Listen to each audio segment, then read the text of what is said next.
Gita arts అధినేత అల్లు అరవింద్ మీడియాతో మాట్లాడుతున్నారు. ఇప్పుడు లైవ్ చూద్దాం. కలెక్ట్ చేసేసింది అని చెబితే అదంత తేలికైన విషయం కాదు. దానికి ఒక వివరం కూడా ఇవ్వాలి. ఆ వివరం ఏంటంటే, ఈ సినిమా ఆంధ్రప్రదేశ్లో 14.15 crores, కర్ణాటకలో 1.6 crores, కేరళలో 0.75 crores అంటే 75 లక్షలు. టోటల్ ఏపీలో 14.15 అని చెప్పాను. అన్ని కలిపి 16.5 కోట్లు అంటే 16.5 కోట్ల రూపాయలు వసూలు చేసిందని ఇవాళ పొద్దున్న తెలుసుకుని, ఇవాళ ఉదయం వరకు మనం కలుస్తామని ప్రెస్ మీట్ పెడతామని అనుకోలేదు. ఇవాళ ఉదయం ఆఫీస్కి వచ్చిన తర్వాత ఈ కలెక్షన్స్ చూసిన తర్వాత మళ్లీ ఆంధ్రప్రదేశ్ అంతా కనుక్కుంటే సోమవారం ఉదయం కూడా, ఇది ట్రేడ్లో ఉన్న వారందరికీ తెలుస్తుంది, సోమవారం ఉదయం మార్నింగ్ షో ఎటువంటి సినిమా అయినా ఇంత బలంగా ఉన్నప్పుడు 200% అన్ని థియేటర్లు ఫుల్ అవడం అనేది చాలా అరుదైన విషయం. ఇవాళ ఉదయం కనుక్కుంటే అన్ని థియేటర్లు ఆంధ్రప్రదేశ్లో ఇవాళ మార్నింగ్ షో హౌస్ఫుల్ అయ్యాయని తెలిసింది. కనుక ఒక్కొక్క సినిమాకి ఎందుకు ప్రారంభమవుతుందంటే ఎక్స్పెక్టేషన్.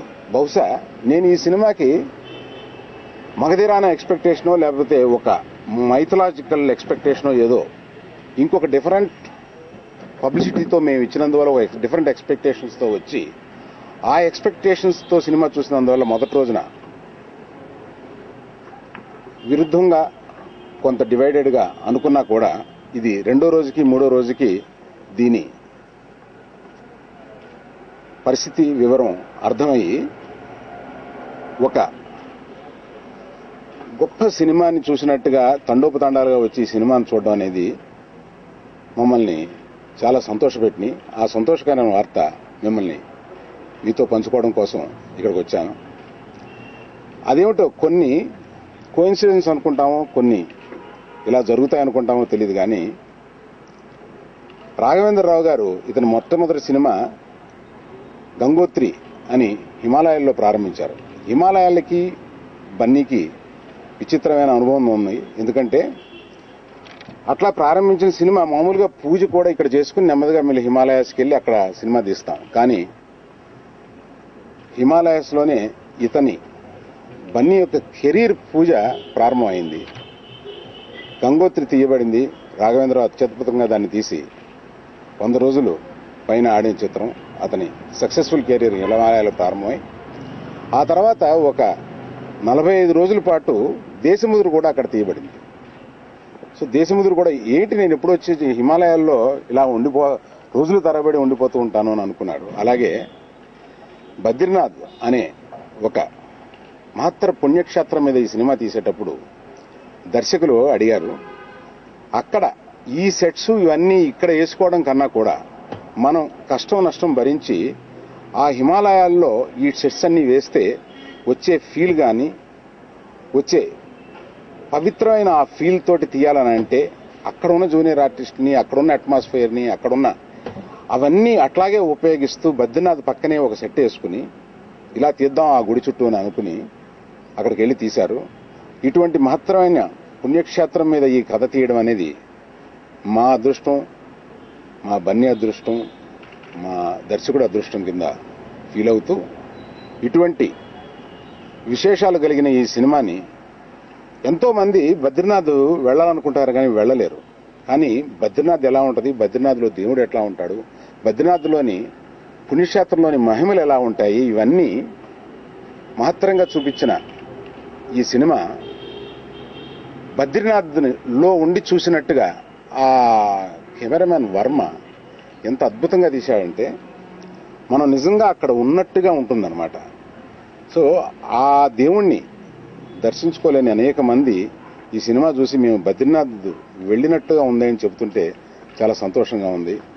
అలాగే మేము త్వరలో కొన్ని కాంటెస్టులు, కొంత ఆ కాంటెస్టుల్లో గెలిచిన వారిని బద్రీనాథ్ స్వయంగా తీసుకుని వెళ్లడం, ఇట్లాంటి ఆ పుణ్యక్షేత్రం చూడాలనుకున్న వారికి ఈ పుణ్యక్షేత్రం అనేక మందికి చూపించడం. అందులో ఒక ఎపిసోడ్ నారాయణ పర్వతం అనేది ఉంది. ఆ నారాయణ పర్వతం యొక్క మహిమ, ఆ మట్టి యొక్క మహిమ అణువులోనూ శ్రీమన్నారాయణుడు ఉన్నాడు అనేది ఈ సినిమాలో ఎలా నిరూపించామో అటువంటి నారాయణ పర్వతంలోని కొంత భాగాన్ని ఆంధ్రప్రదేశ్కి ఎలా తీసుకురావడం, ఇటువంటి అనేకమైన మీకు ఇంకా కొన్ని ప్రెస్ మీట్లలో చెప్పబడతాయి. మొదటి వారం అయిన తర్వాత దర్శకుడు, హీరో అందరితో కలిపి మేము ఒక సక్సెస్ఫుల్ సినిమాకి ఒక ప్రెస్ మీట్ పెట్టాలని అనుకుంటున్నాము. దాన్ని బహుశా శని ఆదివారాల్లో పెట్టడం జరుగుతుంది. ఈ సెన్సేషన్ వార్త మీకు పంచుకోవడం కోసం నేను ఇవాళ పిలిచాను. సంతోషం brothers, thank you very much.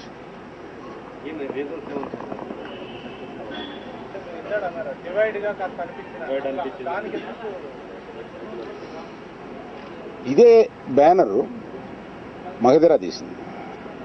Magadheera, Bunny, కత్తి, ఒక పెద్ద డైరెక్టర్, ఇవి అనగానే న్యాచురల్ గా మగధీర లాంటి ఒక హిస్టారికల్ సబ్జెక్ట్ ని తీసుకుని తీస్తున్నారేమో అన్న ఒక మగధీరాని కళజోడుతో వచ్చి సినిమా చూడడం జరుగుతుంది న్యాచురల్ గా.